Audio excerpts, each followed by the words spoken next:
Bienvenidos a Voto Informado 2016, iniciativa académica y democrática de la Facultad de Ciencias Políticas y Sociales de la Universidad Nacional Autónoma de México a través del Centro de Estudios de Opinión Pública y con la producción de TV UNAM. Aquí, líderes políticos nacionales y otros actores relevantes dan respuesta a sus preguntas para emitir un voto informado. Este ejercicio plural tiene el propósito de escuchar la opinión de los líderes políticos que participan en las elecciones de junio próximo en nuestro país. Demos la bienvenida a Hugo Eric Flores Cervantes, presidente del Partido Encuentro Social. Hola, ¿qué tal? Muchas gracias. Es un honor estar por segunda ocasión. Estuvimos el año pasado en este excelente proyecto. Los felicitamos y además, pues para mí es una alegría regresar a mi alma mater. Soy egresado de la Facultad de Derecho de esta universidad y estamos muy contentos de estar aquí. Muchas gracias. La mecánica establecida para este programa contempla las preguntas elaboradas por un comité académico y que serán realizadas por nuestros compañeros de manera directa, para lo cual nuestro invitado tendrá un máximo de 2 minutos para responder. Una vez concluido este tiempo, continuaremos con la siguiente pregunta. Bienvenido, presidente. Javier Villa, estudiante de Administración Pública en la Facultad de Ciencias Políticas y Sociales de la UNAM. ¿Considera que existe una crisis de confianza entre políticos y ciudadanos? ¿Qué propone su partido político para que los ciudadanos confíen en los partidos políticos? Muchas gracias por la pregunta. Y quisiera pedirles en lo sucesivo, si me pueden decir, Hugo, no me gustan mucho los apéndices ahora de presidente, también soy diputado federal y tengo pues, algunos cargos académicos, algunos grados académicos, pero prefiero que me digan Hugo. Claro que hay una crisis de credibilidad de todas las instituciones públicas y específicamente el tema de los partidos políticos es ya verdaderamente preocupante. Se ha creado desafortunadamente una partidocracia en nuestro país que ha llevado un descrédito increíble, porque además hay una información muy sesgada con respecto a los partidos políticos. Por ejemplo, se dice que los partidos políticos tenemos muchos recursos, que hay excesos de recursos. Pues, ¿por qué se da esto? Porque en las campañas políticas utilizan recursos públicos, recursos provenientes de la iniciativa privada, de empresarios que financian campañas, recursos provenientes inclusive del crimen organizado, a pesar de que no se quiere aceptar mucho este tema, es una realidad, triste realidad de nuestro país. Ven campañas tan dispendiosas de los partidos políticos que se piensa que los partidos políticos tenemos muchos recursos. No es el caso de Encuentro Social. Por cierto, nosotros estamos proponiendo eliminar todos los recursos públicos a los partidos para que solamente con propuestas, con trabajo, con acercamiento a la gente pueda empezar a creer más en estas posibilidades de ir ampliando el proceso democrático de nuestro país. Es muy triste ver que los partidos políticos de siempre, los que nos han gobernado por muchos años, pues tienen salidas muy fáciles, ¿no? Para poder decir, hijo, sí, la gente va a participar casi como por arte de magia. Nosotros no lo vemos así y la única posibilidad es hacer propuestas concretas con las que la gente se pueda sentir identificado. Por ejemplo, otra de nuestras propuestas es la eliminación total del fuero. Nosotros queremos que se acaben los privilegios para todos los funcionarios públicos y que no haya inmunidad procesal. Si se comete un delito, ese servidor público va a tener que pagar por su delito sin necesidad de un juicio de desafuero. Gracias, Hugo. Emilio Jiménez, egresado de Administración Pública. Quisiera preguntarte, ¿qué consecuencias políticas tienen las candidaturas independientes y cómo impactan estas a su partido? Nosotros estamos a favor de las candidaturas independientes. Sentimos que es una manera de airear el proceso electoral, la democracia en nuestro país, que sí necesita hoy definitivamente de nuevos actores. Estamos completamente a favor de las candidaturas independientes. Sentimos que son y deben de ser uno de los futuros electorales de nuestro país. Y además lo hemos demostrado con el ejemplo. El año pasado nosotros apoyamos al candidato independiente a la gobernatura en el estado de Nuevo León. Y por cierto que no fue un proceso de unos cuantos meses de campaña política, no fue un proceso largo de 2 años donde estuvimos incubando el proyecto, donde creímos en la viabilidad de una candidatura independiente. Siempre fuimos nosotros el colchón para esa candidatura independiente, tuvimos que registrar candidato, pero enseguida que Jaime quedó completamente registrado, nosotros declinamos en su favor. Entonces, estamos completamente a favor de las candidaturas independientes. De lo que no estamos a favor es de que se esté utilizando las candidaturas independencias como una nueva estrategia política de los partidos. Pongo el ejemplo, aquí en el Distrito Federal, hay 12 candidatos independientes para el constituyente. De esos, 5 son parte del mismo gobierno, están siendo financiados por ellos, los ayudaron a conseguir las firmas. Degenerar en un tema donde se usa la candidatura independiente para minar las posibilidades de otros candidatos independientes reales o las posibilidades de partidos nuevos, emergentes como el nuestro, es otra estrategia sucia de los políticos de siempre. O vemos el caso, por ejemplo, de Veracruz, donde el gobierno del estado impulsa a un candidato de cierto color como candidato independiente. Ese candidato independiente no es independiente, es un candidato completamente dependiente y está siendo usado como una estrategia electoral. Entonces, en concreto, a favor de las candidaturas independientes, sí, absolutamente, no a favor de todas estas cosas que están haciendo los partidos, que están degenerando la figura. Muchas gracias. Araceli Berenice Tamayo Sosa, estudiante del segundo semestre de Administración Pública. Mi pregunta es, ¿qué medidas propone para combatir el problema de la corrupción y cuál es su opinión acerca del Sistema Nacional Anticorrupción? La verdad es que por la corrupción se pueden hacer muchísimas cosas en este país, pero no nos cabe la menor duda que hace falta voluntad política, y no solamente de los grandes partidos, sino de la sociedad en general. Recientemente se está hablando de la iniciativa 3 de 3. Estamos a favor de la iniciativa. Ahora, eso es solamente un paso. ¿Por qué decimos que es solamente un paso? Es que es solamente llenar otra vez formatos. Hay declaraciones patrimoniales donde desafortunadamente los políticos no nos dicen cuánto ganan, de dónde viene su riqueza, qué propiedades tienen, falsean la información. Eso puede caer desafortunadamente, el llenado de nuevos formatos, ahora declaración de intereses, de la fiscal, nos aportará algunos nuevos elementos, pero sentimos que no es lo único y que debe darse más profundamente. Con respecto al Sistema Nacional Anticorrupción, no tenemos la menor duda, se tiene que nombrar un fiscal anticorrupción absolutamente independiente, que no lo proponga el Ejecutivo, que no lo nombre el Legislativo, sino que lo propongan, esa es nuestra idea, instituciones académicas, instituciones de la sociedad civil de reconocido prestigio. ¿Para qué? Para garantizar la independencia. De nada nos serviría un fiscal anticorrupción en este nuevo sistema si no tiene independencia, si al final lo ponen quienes va a terminar siendo al final su empleado.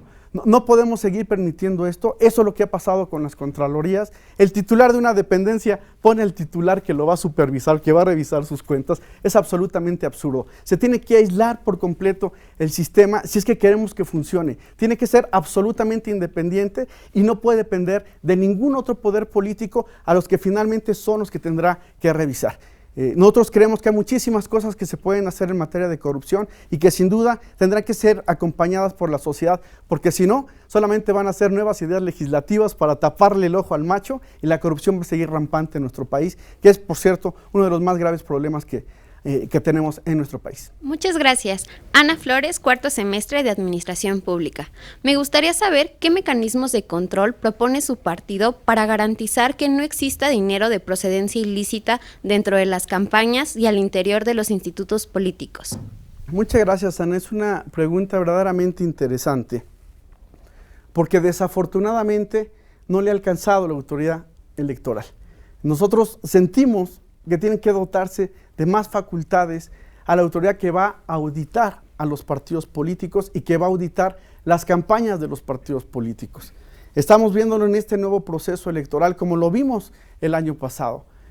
Candidatos que gastan y gastan en espectaculares, en publicidad, en eventos, una cosa impresionante, ¿no? Se gastan en un evento lo que nosotros gastamos en toda la campaña, ¿no? Y no tienen muchos más votos que nosotros, esa es la verdad. Es desafortunado, porque hoy con las facultades que tiene el INE no les alcanza. Yo creo que, por cierto, tenemos una burocracia electoral muy grande. Ojalá se realocaran todos los recursos que hay para recursos humanos para darle mayor prioridad a auditar a las campañas políticas de todos los candidatos y de todos los partidos. Y ojalá después de esto surgiera, y eso es una de las propuestas que nosotros vamos a hacer en la próxima reforma política, la posibilidad de que el propio INE denuncie ante la FEPADE la potencial comisión de un delito por algún partido o por un candidato. Nos van a seguir saliendo candidatos. Bueno, hoy un partido político abrió que finalmente sí tenían 3 candidatos narcos, ¿no? Ojalá todo el mundo abriera y que los partidos políticos nos hiciéramos responsables de las personas que postulamos. La tragedia de la noche de Iguala, ese fue el origen de todo y todo el mundo lo sabemos. El vínculo que hay de la delincuencia organizada financiando campañas políticas y que después se vuelven inmunes y después impunes porque no hay quien los persiga, ¿no? Nuestra propuesta en concreto es más facultades a la autoridad electoral y facultades para que el propio INE denuncie ante la FEPADE la comisión de delitos electorales por materia de financiamiento a los partidos políticos. Gracias. Carlos González, estudiante de Administración Pública. ¿Qué propone el partido para poder disminuir los altos índices de violencia, discriminación y pobreza que siguen viviendo en las comunidades y pueblos indígenas? Sí. Mira, nosotros somos un partido que nuestro origen viene de trabajo social. Justamente nosotros empezamos tratando de llevar ayuda humanitaria a lugares muy pobres en nuestro país, ¿no? Hace muchos años, cuando yo era joven, como ahora lo son ustedes, hicimos capítulos y nos íbamos a la Sierra Tarahumara, a la Sierra Veracruzana, a la Sierra Poblana, a la Sierra Chiapaneca, y ese es el origen de nuestro partido.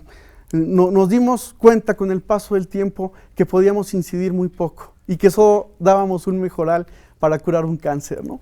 Era un tema mucho más profundo de políticas públicas de distribución de la riqueza.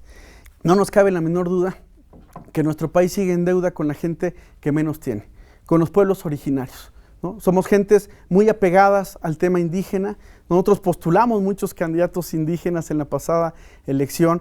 Seguramente ahora postularemos más porque necesitamos que lleguen. Y a nosotros nos gustaría que todos los partidos políticos, necesariamente por cuota, tuvieran que postular candidatos indígenas, pero no los candidatos indígenas manejados por ellos, sino que se vayan a las comunidades y que sean liderazgos reales, no liderazgos ficticios, creados solamente para imponerlos o ponerlos como candidatos, sino que ellos vengan y representen de manera fidedigna las necesidades de su pueblo. Hay una gran crisis de representación de los pueblos indígenas en los órganos legislativos y de representación ciudadana en nuestro país, que tiene que ser saldada ya de alguna manera. En otros países hay cuotas específicas. Bueno, ha habido guerras internas, guerras civiles, por la representación de los pueblos indígenas en muchos países en Latinoamérica. No esperamos nosotros llegar a un tema así, pero ojalá pueda ser resuelto, porque hoy se necesita tener indígenas reales representando a sus comunidades en los lugares donde se aprueban los presupuestos y donde se hacen las políticas públicas para combatir la pobreza en comunidades indígenas. Muchas gracias. Sandra Maldonado, Estudios Latinoamericanos, segundo semestre de la UNAM. Naciones Unidas indicó que en México se sufren violaciones sistemáticas a los derechos humanos. ¿Qué propone su partido para evitarlas? Sí. Mira, pues uno de los grandes problemas que tenemos en este país es el Poder Judicial. Estamos muy acostumbrados a hacer una crítica exhaustiva porque la opinión pública a eso lleva, al Poder Ejecutivo, ¿no?, en todos sus niveles, y a los poderes legislativos.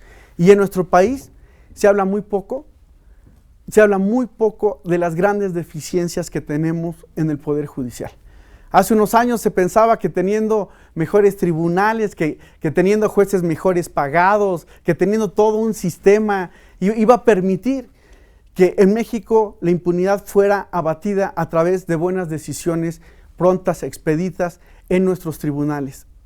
La realidad nos demuestra otra cosa.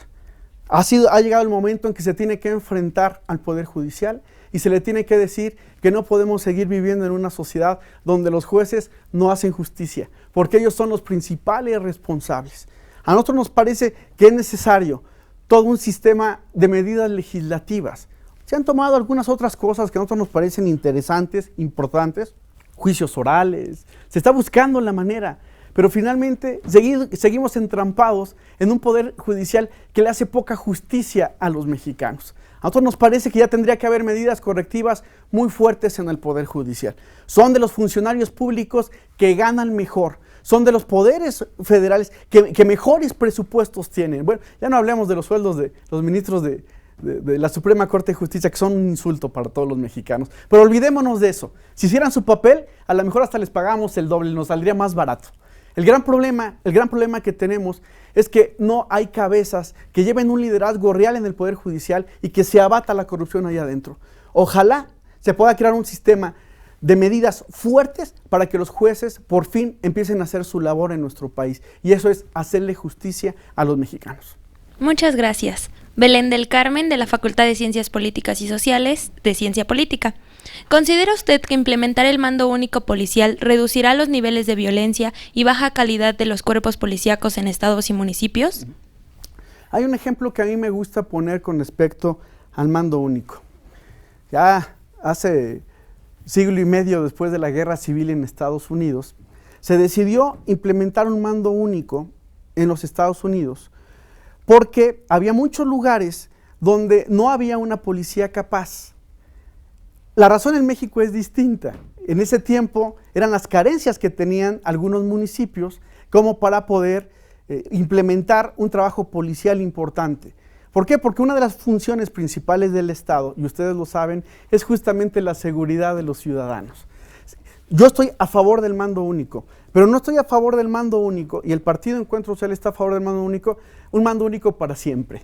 Hay lugares que se necesita definitivamente la penetración de una policía distinta. Primero, porque la policía que tenemos en muchas alcaldías, en muchas presidencias municipales, es insuficiente, no tiene equipo, no está entrenada. Hay necesidad entonces de suplir esas carencias de seguridad que se tienen en muchos municipios con cuerpos policiales mejor preparados. Pero debe haber un tiempo de implementación. ¿Para qué? Para que después de eso sean los propios municipios quienes ya tengan una policía preparada. Entonces nosotros creemos que el mando único puede ser una solución, pero no va a ser la solución definitiva. Es una medida de emergencia, porque en muchos lugares en nuestro país se sufre violencia y se sufre violencia muy fuerte. Creemos que entonces en esos lugares sí sería muy bueno implementar el mando único. ¿Qué pasó en los Estados Unidos? Que con el paso del tiempo, cada quien fue armando su policía y hoy son otra vez una policía absolutamente federalizada. Son pocos, 2 los estados que solamente mantienen un mando único federal y uno responde a la capital de la República. Creemos entonces que es posible implementar el mando único, pero no lo dejemos como una medida eterna en nuestro país. Tendrá que ir cambiando cuando tengamos más policías capacitados en los ayuntamientos. Gracias. Denise Maldonado, estudiante de 6º semestre de Ciencia Política en la UNAM. Ante la situación de violencia y represión que enfrentan los periodistas en el país, ¿qué propone el partido para garantizar su libertad de expresión? Sí. Hoy en la mañana tuvimos una conferencia de prensa con nuestro candidato a gobernador en Veracruz. Y si saben, como todo el mundo lo sabemos en México, Veracruz es hoy un estado azotado por la violencia en general y por los homicidios en contra de los periodistas. Porque en Veracruz los periodistas se han animado a decir qué es lo que está pasando.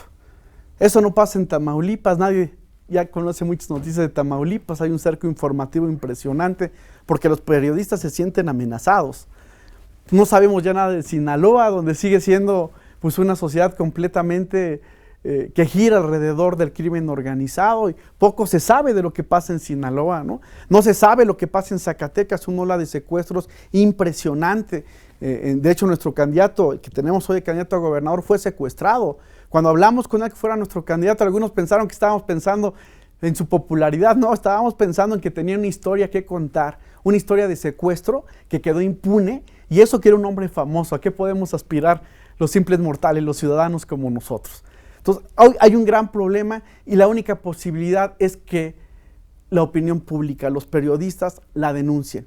Pero el gobierno tiene que dar completa garantía a esta gente.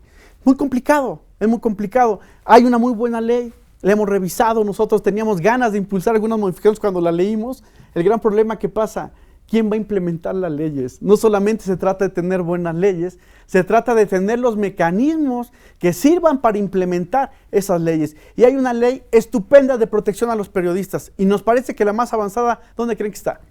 En el estado de Veracruz. Una de las leyes más avanzadas de protección a los periodistas es donde los periodistas sufren más violencia. Hoy la verdad, a mí no me importaría, si cada periodista por externar su opinión tiene que traer un policía que lo traiga para que lo cuide. Tenemos que buscar la manera hoy de implementar cómo se va a ejercer libremente la expresión de los comunicadores en nuestro país. Gracias, Hugo. Ulises Rentería, Administración Pública en la Facultad de Ciencias Políticas y Sociales de la UNAM. ¿Cuáles son las propuestas de tu partido para lograr la inclusión laboral y social de las personas con alguna discapacidad? Mira, este ha sido uno de los temas torales de la plataforma de nuestro partido electoral, porque asciende a millones la cantidad de gente en nuestro país con alguna discapacidad. Y nosotros encontramos que hay muchísimas fórmulas.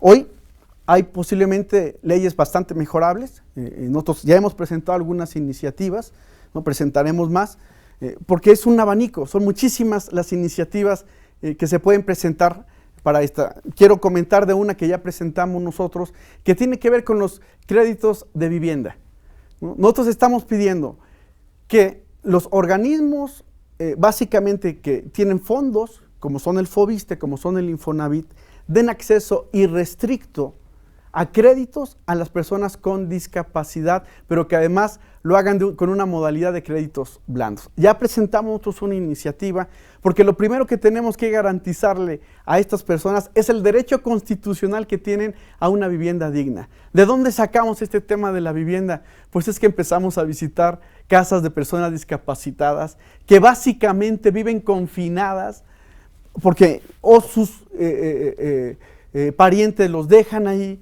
¿no? Hay gentes que viven en el abandono, hay gentes que viven en condiciones verdaderamente de extrema pobreza y solamente visitamos a los de las ciudades. Nosotros hoy estamos impulsando muy fuerte una vivienda digna para la gente con discapacidad. Ahora, es un tema muy amplio, porque se tendría que hablar de empleo también con ellas, de posibilidades de créditos fiscales. Hay un sinnúmero de iniciativas que se pudieran hacer si nos pudiéramos poner de acuerdo y viéramos a estas personas como verdaderos mexicanos, como mexicanos que tienen el derecho absoluto de poder ser atendidos por los gobiernos a todos los niveles. Muchas gracias, Hugo. Antonio Silva, estudiante de Ciencia Política en la Facultad de Ciencias Políticas y Sociales de la UNAM, cursando el segundo semestre. Mencione 3 propuestas para reducir la violencia y combatir el crimen organizado en el país. Sí. Bueno, ya se ha hablado de este tema del mando único, que vuelvo a insistir, nosotros estamos a favor como una medida emergente. Otra propuesta que siempre se ha tenido es la de incrementar los recursos para el combate a la criminalidad y nosotros sentimos que hoy los recursos son suficientes. Y la otra propuesta tradicional de la que siempre se habla y de la que nos hablan casi todos los creadores de políticas públicas es la necesidad de ir fragmentando y segmentando al crimen organizado hasta pulverizarlo. A ver, estas 3 que les estoy diciendo ya son viejas recetas. A pesar de que estamos a favor de la primera, ya son viejas recetas. Nosotros creemos que hay otras maneras de combatir al crimen organizado y eso es con educación, ¿no? Aquí en la Ciudad de México se empezaron a implementar el tema de prepas, ¿no? Justamente en los lugares donde más violencia había. Nosotros creemos que hay que invertirle muchísimo dinero en la educación. Hoy, por ejemplo, en el estado de Tamaulipas, 3,000 ranchos abandonados. Sí se hicieron ricos muy pocos con el crimen organizado, pero dejaron en la miseria muchos y luego se convierten en benefactores de esta gente supuestamente. ¿Qué hay que hacer? Por ejemplo, en Tamaulipas, invertir. El nivel educativo en Tamaulipas llega solamente a 8 niveles, es decir, segundo de secundaria. No hay una inversión, digamos, en educación para tratar de ir con estos grupos que son presa del crimen organizado. Otra de las propuestas que nosotros traemos, que no son de las recetas comunes, ¿qué vamos a hacer con el fortalecimiento de la institución familiar? Se ha venido de verdad tristemente perdiendo ese valor familiar, que nosotros nos acercábamos a nuestros padres, a nuestros hermanos mayores, a nuestros tíos, a nuestros primos, y nos parece que el gobierno, que el Estado tiene que implementar políticas públicas que nos hagan a los mexicanos volver a nuestro origen, volver a fortalecer la institución familiar. Y otra, y muy importante, el fomento al deporte, ¿no? Muchos de nosotros que venimos de clases populares, pues nos gustó el deporte de niños y pudimos practicarlo. ¿Por qué no fomentar en los barrios? ¿Por qué no fomentar en esos lugares donde el crimen ha avanzado el deporte? Es muy posible que vamos a ver abatidos en unos años más, con educación, con valores y con deporte, estos rezagos que tenemos en materia de seguridad. Gracias, Hugo. Adriana Escamilla, egresada de la Facultad de Ciencias Políticas y Sociales de la UNAM, le realizaré algunas preguntas sobre temas de coyuntura en la vida pública de México. Las opciones de respuesta son a favor, en contra o tiene la posibilidad de abstenerse. ¿Su partido está a favor o en contra de legalizar el consumo recreativo de la marihuana? En contra, a favor del uso medicinal. ¿Su partido está a favor o en contra de eliminar el fuero a los funcionarios públicos? Completamente a favor. ¿Su partido está a favor o en contra de la revocación de mandato? Completamente a favor. ¿Su partido está a favor o en contra de la adopción de hijos por parte de parejas del mismo sexo? En contra. ¿Su partido está a favor o en contra de la presencia de soldados y marinos realizando tareas de la policía? En contra. ¿Su partido está a favor o en contra de utilizar recursos públicos para la construcción de estadios deportivos de uso profesional? En contra. ¿Su partido está a favor o en contra de incrementar el impuesto a la tenencia vehicular? En contra. ¿Su partido está a favor o en contra de aplicar pruebas estandarizadas como mecanismo de evaluación docente? A favor. ¿Su partido está a favor o en contra de la voluntad anticipada, es decir, eutanasia? Estamos en contra de manera general, revisando casos particulares perfectamente legislados. ¿Su partido está a favor o en contra de las fotomultas vehiculares? En contra. ¿Su partido está a favor o en contra de la extradición a Estados Unidos de criminales de alta peligrosidad como Joaquín Guzmán Loera? Estamos a favor desde el punto de vista del procedimiento legal, pero en el caso del Chapo Guzmán nos gustaría que pagara su sentencia aquí en México, donde hizo tanto daño. ¿Su partido está a favor o en contra de que México busque un asiento permanente en el Consejo de Seguridad de Naciones Unidas? A favor. Eso es todo, muchas gracias. Muchas gracias. Gracias, Hugo. Carla Cuellar, estudiante de Ciencia Política en la UNAM. ¿Qué opina usted sobre las llamadas autodefensas, guardias comunitarias o cualquier otro colectivo social similar? Sí. Pues una tragedia que han tenido que surgir, pero no hubo en algunos lugares ninguna otra posibilidad. Desafortunadamente, de repente surgen cuerpos sociales colectivos surgidos de la voluntad popular por la necesidad que se tenía y luego se mezclan con otro tipo de cosas, como desafortunadamente pasó en el estado de Michoacán, ¿no? Desde luego que nosotros siempre vamos a apoyar, porque algunos de ellos son verdaderos líderes sociales. Vivir en algunos estados de nuestro país, en algunos municipios, es absolutamente complicado. Entonces, como una manifestación del repudio popular, la verdad es que nosotros somos muy simpatizantes de ese tipo de movimientos.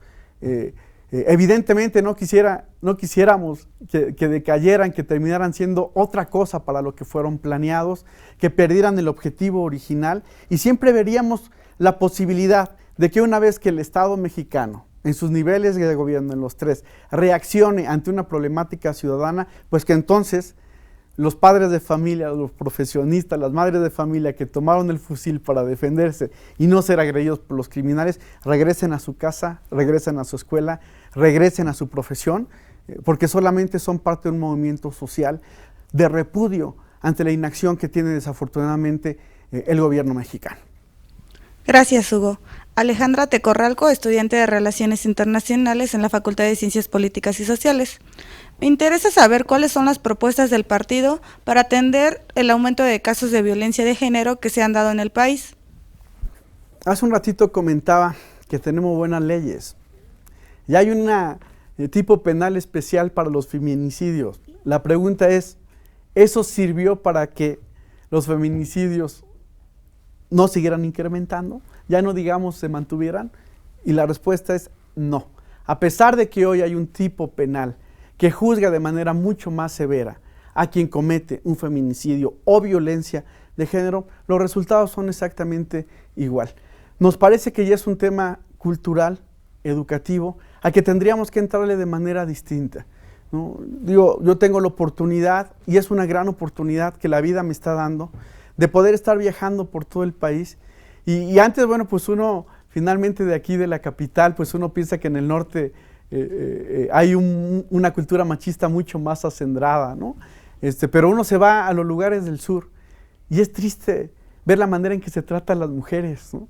Yo en Chiapas, por ejemplo, y además porque yo tengo una creencia religiosa personal, y de alguna manera simpatizo mucho pues con las gentes que están siendo humilladas por sus creencias religiosas, y me gusta mucho, después de haber viajado mucho por el estado de Chiapas, de decir que no hay gente más discriminada en nuestro país que una mujer chiapaneca que sea indígena y que además sea protestante.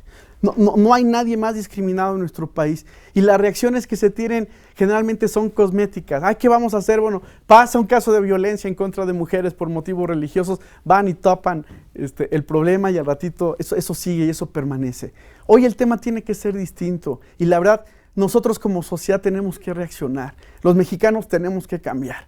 No podemos seguir estando en los mismos niveles de conciencia que hoy tenemos, porque esa violencia en contra de las mujeres nunca se va a acabar hasta que no cambiemos todos los mexicanos, hasta que la educación que nos dan en las escuelas públicas o en las escuelas privadas o en nuestra casa no nos enseña a respetar a las mujeres. Carlos Cuevas, estudiante de Administración Pública, cuarto semestre. ¿Qué propone para garantizar la correcta implementación del nuevo sistema penal acusatorio, particularmente los juicios orales?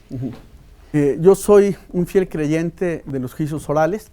Fui maestro en el CIDE, en el Departamento de Derecho, y justamente desde el CIDE se empezó a plantear la necesidad de cambiar desde hace bastantes años a un sistema oral que permitiera una mayor agilidad de los procesos. Hay algunas preocupaciones que tenemos de lo que está pasando en la implementación. Uno, tribunales todavía poco capacitados, ¿no? Que es evidente que hace falta todavía capacitación a jueces, a secretarios de acuerdos, etcétera, y sí se necesita una aceleración en la capacitación de los jueces que ya están en el tema de juicios orales. El otro gran problema que tenemos es la poca información que hoy tiene la población. Y hay un sistema creado que puede hacer accesible una justicia más expedita. Pero la gente no sabe. Simple y sencillamente no sabe. Necesitamos de manera profunda informar a los mexicanos, si quieren de manera sencilla, pero eso es posible porque tampoco somos tontos, de que hoy es posible demandar y poder encontrar respuesta más expedita a través de un tribunal donde se practiquen juicios orales. Ese es lo que está debiendo mucho el sistema acusatorio, lo está debiendo porque la gente no está informada. Y al no estar informada, simple y sencillamente no puedes utilizar ese instrumento que hoy ya está a tu alcance. Y una cosa más, que tendríamos que avanzar. Hay métodos alternativos de resolución de disputas. Arbitraje se conoce. Hay que darle muy fuerte a eso. Eso es un mecanismo muy sencillo que ahorra mucho dinero a las partes y que ahorra mucho dinero al Estado mexicano. Ojalá estos métodos alternativos para resolver diferencias se pudieran implementar e impulsar de una manera muy fuerte en nuestro país. Gracias. Axel Bala, estudiante de Ciencia Política en sexto semestre de la UNAM. Hugo, de acuerdo con cifras del Banco Mundial, nuestra balanza comercial sin petróleo ha sufrido un déficit en estos últimos 25 años. ¿Qué propone su partido para convertir las exportaciones en motor de crecimiento constante? Sí. Miren, el Tratado de Libre Comercio fue un instrumento de política pública muy importante en su momento en México, como para poder cambiar el viraje de nuestras exportaciones. Sin embargo, se quedó en el camino, ¿no? Hoy es un instrumento obsoleto, ya no se conocen de disputas importantes entre México, Estados Unidos y Canadá por el tema del Tratado de Libre Comercio, y sentimos que ha llegado el momento de una segunda generación de acuerdos comerciales, no solo con los principales socios comerciales en Estados Unidos, sino con todo el mundo. Esta segunda generación de tratados comerciales traería como objetivo principal impulsar a nuestro país no solamente como un país manufacturero. Tiene que ser un país que necesariamente produzca, tenga productos que puedan tener la calidad para ser exportados. Hoy, desafortunadamente, lo único que tenemos después de esta primera parte del tratado comercial, porque se quedaron muchísimos temas pendientes, como el laboral, el tema ecológico muy medianamente tratado, muchísimos temas como el tema de migración, que no están en el tratado actual, en los tratados actuales. Se necesita para revitalizar muchísimo de las ideas originales que tenía el tratado y que hoy quedaron absolutamente truncas, ¿no? El señor Trump, que no está muy informado en estos temas, pues hoy podrá decir lo que quiera. Lo cierto es que es al revés. Hoy la balanza comercial de los Estados Unidos le favorece a los Estados Unidos. Y el gran problema que tenemos por haber apostado durante tanto tiempo en una economía petrolizada, que cuando queremos reaccionar ante un mundo distinto, nos ha costado muchísimo trabajo. La necesidad que hoy tiene este país de no ser un país solamente manufacturero, sino ser un país productor, lleva a la necesidad de que se usen recursos públicos para invertir en proyectos de gentes emprendedoras, de jóvenes emprendedores que puedan llevar productos mexicanos al mundo. Gracias, Hugo. Mariana Vega, estudiante de Sociología, cuarto semestre en la UNAM. Algunos economistas afirman que incrementar el salario mínimo provoca inflación y desempleo. Dime, por favor, ¿cuál es tu postura frente a las propuestas que proponen aumentos salariales al salario mínimo? Sustanciales, por favor. Claro.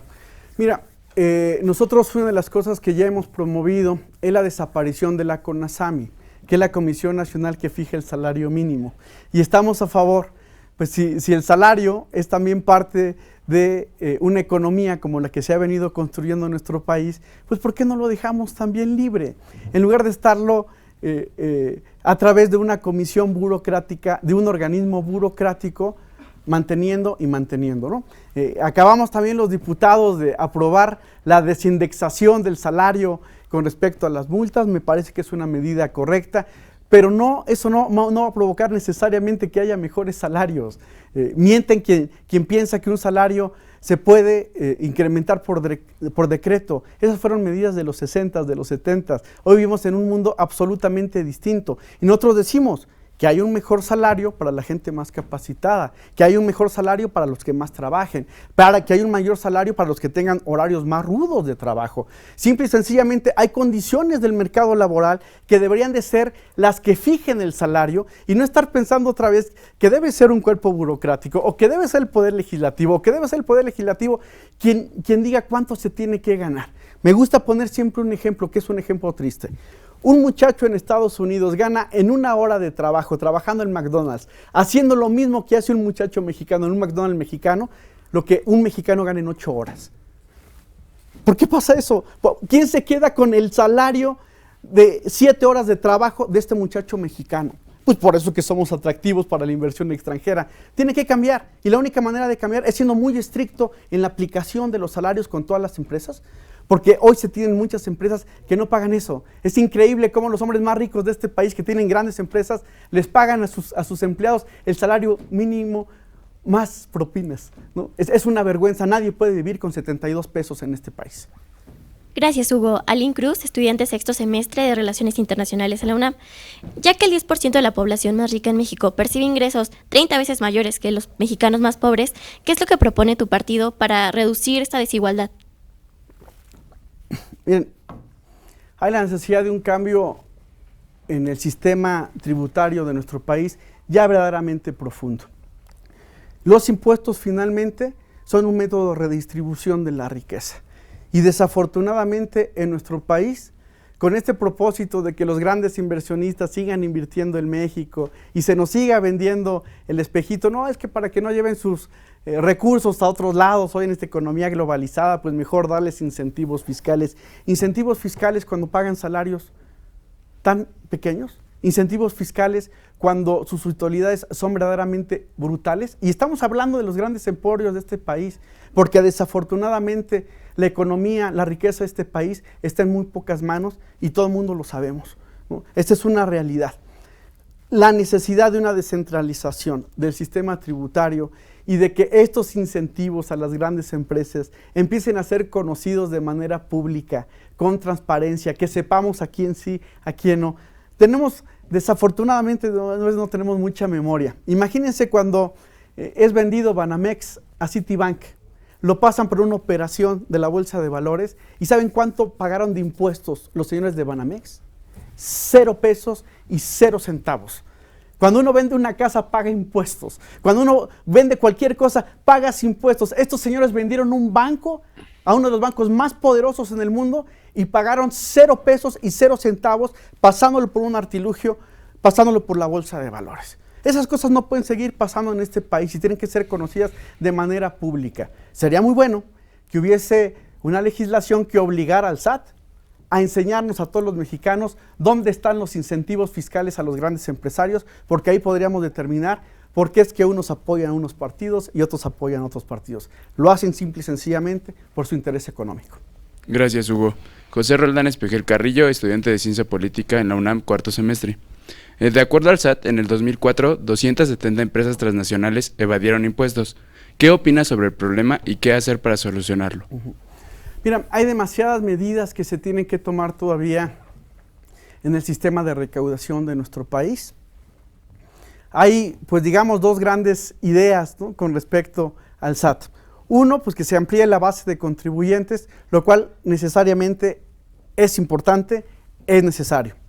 La otra es recaudar más a través de las empresas que ganan más dinero. Y es el caso de las transnacionales.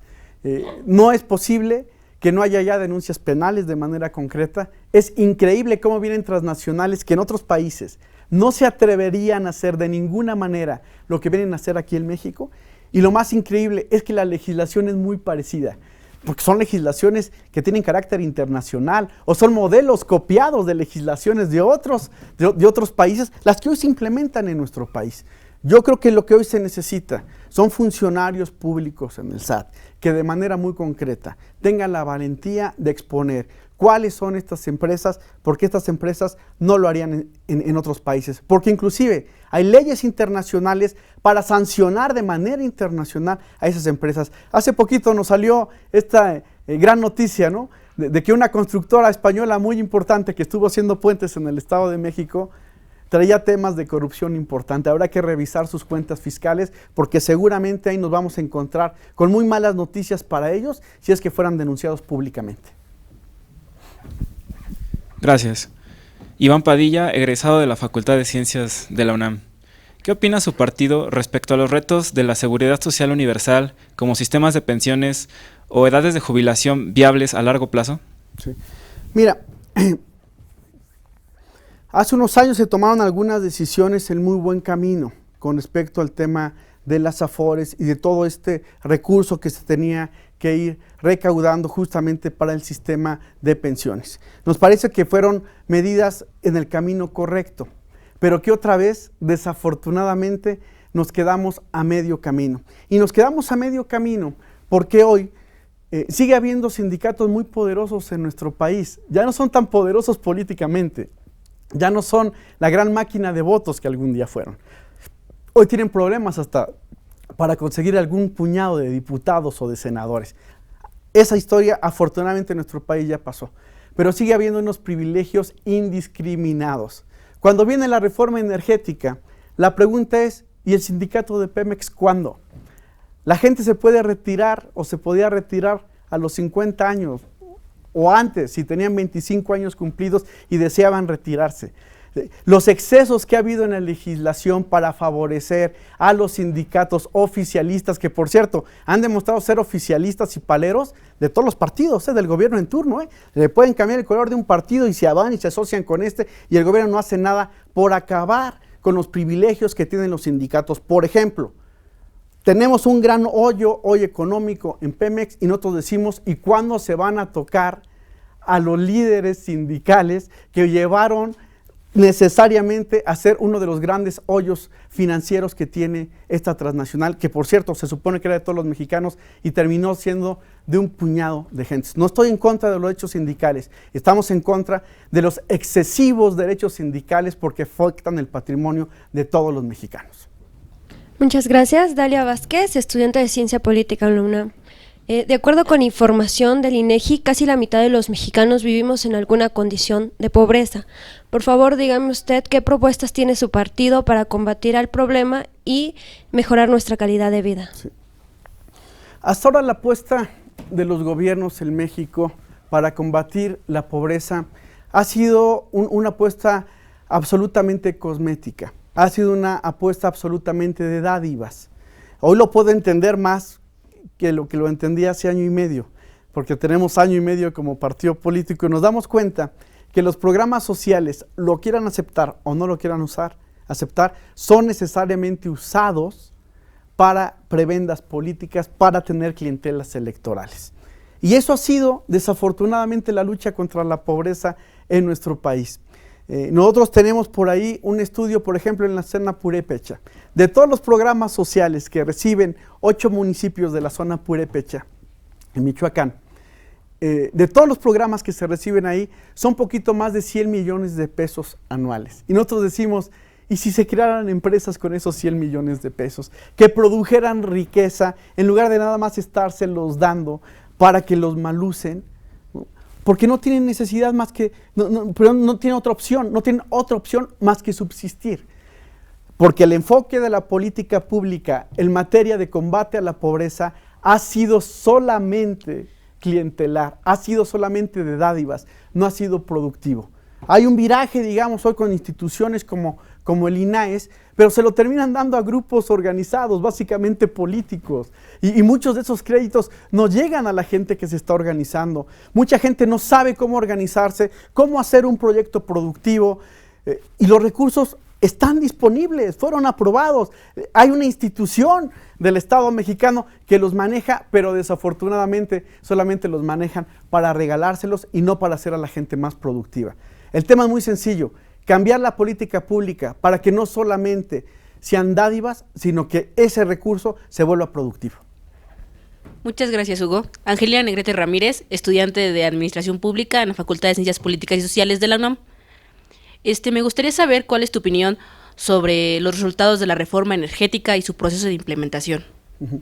Mira, nosotros creemos en Encuentro Social que llegamos a las reformas energéticas tarde, ¿no? Simple y sencillamente cuando Pemex estaba ya en condiciones financieras, pues todo el mundo lo que hacía era tapar esos hoyos y no darse cuenta el gran problema que teníamos. De repente el tema de Pemex queda medio salvado porque los precios del petróleo suben y les tocan 2 sexenios de bonanza a un gobierno que estuvo aquí en el país, a un gobierno federal. Entonces les parecía que el tema petrolero estaba resuelto cuando no se estaba invirtiendo necesariamente. Hace muchos años que se dejó de invertir en Pemex, no entendemos por qué, no entendemos si el objetivo era llevarnos a donde hoy estamos, no entendemos si habían apostado mucho a petrolizar la economía de nuestro país, ¿por qué no invertirle a una empresa que le daba mucho a los mexicanos y que hoy se nos ha convertido en un verdadero problema? Yo tengo que decir que llegamos a la reforma energética muy tarde y también puedo decir que desafortunadamente hay toda la intención de desmantelar una empresa histórica como es Pemex. Está más que claro, hoy la apertura ya es un hecho, ¿no? Es más, nos la aceleraron, ya vienen las gasolinas, ¿no? Es increíble lo que ha venido pasando en nuestro país, que de ser un país productor no tuvimos la capacidad de crear una refinería. Hubo un gran debate muchos años si la refinería allá, la refinería acá, y la refinería no la construyeron, lo de menos era donde fuera, el caso era que la construyeron y hoy estamos ante la necesidad de estar importando gasolinas. Es una tragedia lo que nos ha pasado y nosotros creemos que hoy ya no tiene que ir por ahí. Hoy la inversión tiene que ser para energías renovables, alternativas, ya no tiene que ser la petrolera. Si seguimos atados ahí, Pemex va a seguir quebrando a los mexicanos. Gracias, Hugo. Daniel Moreno, estudiante de Ciencia Política en la UNAM. El promedio de la educación en México es de segundo de secundaria. ¿Qué propone su partido para disminuir la deserción escolar y garantizar que se concluya la educación básica? Por más autoritario que esto va a poder sonar, que nosotros creemos que la única posibilidad real de movilidad social en nuestro país es la educación. Todos los que somos egresados de esta universidad lo sabemos y esta es nuestra aspiración. Que la educación nos sirva como un medio de movilidad social, que podamos llevar de comer a nuestras familias y podamos prosperar social, económicamente. Nosotros creemos que es necesario hacer no solamente de manera literal en la Constitución o en otras leyes, decir que la educación es obligatoria. Hoy es obligatoria hasta la secundaria. Tenemos que obligar a los padres a que manden a sus hijos a la escuela. Por eso decía, por más autoritario que esta propuesta suene, tenemos que buscar la manera de que todos los mexicanos mandemos a nuestros hijos a las escuelas. Y tenemos que buscar también la manera de que el gobierno mexicano tenga la capacidad de recibir a todos nuestros hijos en las escuelas. Hoy está pasando una gran tragedia en nuestro país. No nada más el tema de la deserción escolar, sino la imposibilidad de muchos jóvenes de continuar sus estudios por necesidad económica, porque esto es una realidad, no estamos inventándolo. Muchos de nosotros cuando estábamos estudiando aquí teníamos que trabajar. Hoy nosotros tendríamos que buscar maneras para que el gobierno mexicano dé financiamiento, otorgue becas, dé la posibilidad a los jóvenes mexicanos de estudiar y dé la posibilidad que una vez concluidos sus estudios tengan la oportunidad de tener un trabajo digno, porque esa es la otra gran tragedia. Salimos de las universidades sabiendo hacer muy poco, con muy poca práctica en muchas cosas, y nos contratamos por precios, por salarios de bicoca. Tendrá que crearse fondos educativos para impulsar la educación y después fondos educativos para que después los jóvenes tengan la posibilidad de seguir progresando. Muchas gracias. Víctor Manuel Salazar Saladino, estudiante de Ciencia Política, segundo semestre, en la Facultad de Ciencias Políticas y Sociales. ¿Qué propone su partido para disminuir el número de jóvenes que no estudian y que tampoco trabajan? Sí. Pues decía que esta propuesta audaz que nosotros traemos de que se vuelva obligatorio para los padres mexicanos mandar a sus hijos a las escuelas, lo que va a significar un sistema de supervisión, seguramente de alguna autoridad, ya sea local o federal, para que nos podamos cuenta que en efecto los jóvenes están acudiendo a las escuelas.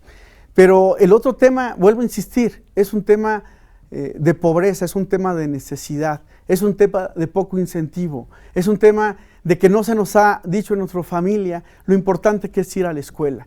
Tendremos que cambiar la mentalidad todos en esta sociedad como para poder ir acabando con esta famosa generación de ninis. Pero esta generación de ninis es resultado de muy poca motivación en la escuela, ¿no? Cuando nosotros nos encontramos con buenos maestros nos dan ganas de ir a la escuela, ¿no? Cuando se encuentran ustedes un maestro barco, hasta se saltan la clase, yo así lo hacía. Y cuando me encuentro un maestro que me interesa, ahí estoy en primera fila porque me interesa lo que está diciendo. Hay que capacitar a los maestros. Por eso estamos a favor de la evaluación. No estamos en contra de los derechos laborales de ninguna, del magisterio, de nadie. Pero sí estamos a favor de la capacitación. Maestros que nos entusiasman, que nos hagan que nos enamoremos de nuestras carreras, de lo que estamos estudiando, ¿no? Y para eso no hay más que encontrar un puñado de mexicanos que tengan la vocación de ser los maestros de esta sociedad, y yo creo que en México sí los hay. Habemos muchos que tenemos esa vocación y que nos gustaría motivar a nuestros estudiantes para que se quedaran a concluir. Yo soy un ejemplo. Hubo maestros que me motivaron. ¿Cuántas veces no pensé abandonar? Muchas. Y me quedé porque tuve maestros que me dijeron, no te vayas, síguele, y porque tuve una familia que no me obligó, pero sí me exhortó a que yo continuara estudiando. Muchas de las respuestas, no tenemos la menor duda, también están en casa. Gracias, Hugo. Denis Herrera, de la Facultad de Ciencias Políticas y Sociales de la UNAM, estudiante de Administración Pública. En los últimos años se han aumentado los números de embarazos en menores de edad. ¿Cuál es la postura de su partido y qué propone para solucionarlo? Ya saben, la clásica respuesta a los políticos, pues hay que hacer campañas de publicitación pues para que los muchachos estén informados y no lo hagan. Pero saben que de manera real esto está atado a los bajos niveles educativos que tiene nuestro país. Yo creo que un muchacho universitario sabe perfectamente que existen preservativos, que existen maneras, ¿no?, de evitar, ¿no? Hay una conciencia más amplia, ¿no? Yo creo que la gente universitaria ya va pensando, si no me conviene todavía tener hijos por esto, por aquello, por lo otro. Es un tema absolutamente educativo. No vemos, sí, podemos hacer las campañas que queramos, es más, hagámoslas, pero hagamos esas campañas donde se necesita. Hagamos esta campaña allá en Chiapas donde se necesita, porque ahí la información no llega, ¿no? Hagamos esas campañas donde realmente hay un campo para hacerlo. Pero la otra, pues promovamos una sociedad que pueda ser mucho más abierta a este tipo de temas. A nosotros nos tocó una generación donde hablar de sexualidad era un tema bastante complicado. Hablar de sexualidad con nuestros padres era básicamente un tabú. Pero esta generación, la mía y la de ustedes, ya tenemos que ser lo suficientemente capaces para hablar con nuestros hijos, de estos temas que son vitales para nuestra sociedad. Porque sabemos que un embarazo no deseado va a terminar básicamente en una tragedia, no necesariamente en un matrimonio. Hace unos años terminaba en un matrimonio. Hoy termina en una tragedia porque se truncan estudios, se truncan sueños, ¿no? Generalmente son las mujeres las que se hacen responsables de los hijos, ¿no? Se ha venido creando también una cultura ahí entre los jóvenes que, bueno, pues la responsable casi es la mujer. Eso es lo que nosotros tenemos que atacar, estos niveles educativos, donde todo el mundo tenemos que estar muy conscientes de que hay posibilidad de hoy en día de no tener un embarazo si no se quiere. Y nosotros preferimos prevenir que lamentar. Gracias, Hugo. Soy Miguel Félix Camacho y curso la carrera de Administración Pública en la Facultad de Ciencias Políticas y Sociales de la UNAM.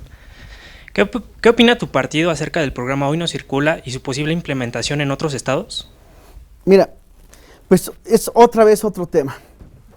¿Y por qué no empezamos aquí en México? Somos muy buenos para el ingenio. Yo tuve la oportunidad de estudiar en el extranjero y darme cuenta cómo los mejores científicos de nuestro país se quedaban en el extranjero por los incentivos que tenían para quedarse, no necesariamente porque se quisieran quedar. Tuve la oportunidad de, en aquel tiempo, cuando yo era estudiante, que a Mario Molina le dieran el premio Nobel, y bueno, pues era como que gran orgullo.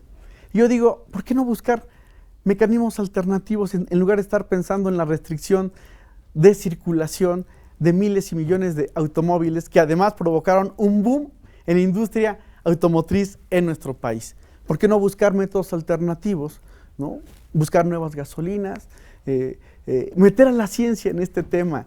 Ya no somos las sociedades de antes. Hoy hay posibilidades que inclusive, no tenemos la menor duda, atacarán emporios económicos, sí es cierto, pero hay muchas posibilidades hoy de tener un parque automotriz completamente distinto en la Ciudad de México, o de tener gasolinas completamente distintas, inclusive naturales. ¿Por qué no buscarlas, no? Con respecto al No Circula, bueno, pues vamos a terminar siendo una ciudad restringida en todas nuestras libertades, ¿no? Claro que se necesita un mejor transporte público, claro que hay otras recetas, pero lo que necesitamos es una voluntad del gobierno de la capital de este país a no seguir fingiendo que atacan el problema y siguiendo teniendo grandes cochupos con las grandes empresas o con los microbuseros, porque finalmente todo eso es una mafia, ¿no? Que empiecen por ahí. Grandes problemas tenemos porque los verificentros estaban llenos de corrupción. Muchas de las cosas que nos están pasando en la ciudad no tendrían que estar pasando si esos verificentros hubieran funcionado, si el transporte público no contaminara como contamina y si el gobierno nos pusiera el ejemplo, porque los vehículos que más contaminan justamente son los del gobierno federal y los del gobierno de la ciudad. Gracias, Hugo. Alejandro Rivera, octavo semestre Ciencias de la Comunicación. Para concluir, ¿por qué los jóvenes deberíamos votar por tu partido? Mira, este es un partido que sí se ha abierto a los jóvenes. 1 de cada 5 candidatos de nosotros tiene menos de 30 años. Eso fue la tónica del año pasado y eso es la tónica en las actuales elecciones en los 14 estados donde hay procesos electorales. Porque nosotros somos un partido que no quiere ser un fin. A nosotros no nos interesa que el PES gane elecciones. Lo que nos interesa es que haya un buen diputado, es que haya un buen regidor, es que haya un buen síndico, que haya un buen gobernador, que haya un buen presidente municipal. Para los partidos políticos normales, lo importante es que el PRI gane, o que el PAN gane, o que el PRD. Nosotros no queremos. Nosotros queremos ser un medio. Este partido no es un fin, es un medio. Y estamos invitando a los jóvenes para que utilicen este medio, ¿no? Nosotros no les imponemos disciplinas políticas, cuotas institucionales, cuotas partidistas. Una vez que salen electos, les dejamos una gran libertad, porque estamos buscando hacer un partido completamente distinto a los que existen en nuestro país. Bueno, pues ahora el uso de las redes sociales nos indicó a nosotros, nos fue muy bien en la campaña del año pasado. El mayor segmento de votación, de acuerdo a las encuestas de salida, que votó por Encuentro Social, estuvo en el segmento de votación entre los 18 y los 29 años.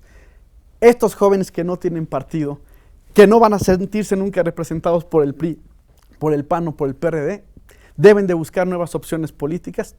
Y aquí está Encuentro Social, una plataforma para que toda la gente se desarrolle, para que la gente avance y para que no esté atrapado en una estructura monolítica de un partido que le va a demandar disciplina y institucionalidad. No, aquí lo que les vamos a demandar es que sean buenos diputados, que sean buenos líderes, porque eso es lo que necesita este país. Muchas gracias, presidente, por exponer las propuestas de Encuentro Social y por haber estado aquí con nosotros el día de hoy. Al contrario, muchas gracias a ustedes. Como siempre, hablar con jóvenes es verdaderamente vigorizante y hablar con un público tan inteligente, tan buenas preguntas, nos sentimos muy reconfortados de este ejercicio. Muchas gracias y muchas felicidades otra vez a Voto Informado. Gracias. Agradecemos su visita a este foro universitario y el habernos acompañado en Voto Informado 2016. Un esfuerzo de la Facultad de Ciencias Políticas y Sociales de la Universidad Nacional Autónoma de México. Una producción de TV UNAM con apoyo del Instituto Nacional Electoral, la Dirección General de Televisión Educativa de la Secretaría de Educación Pública y el Sistema Público de Radiodifusión del Estado Mexicano. Pueden consultar nuestra plataforma multimedia en votoinformado.unam.mx. TV UNAM agradece a ustedes el honor de su atención.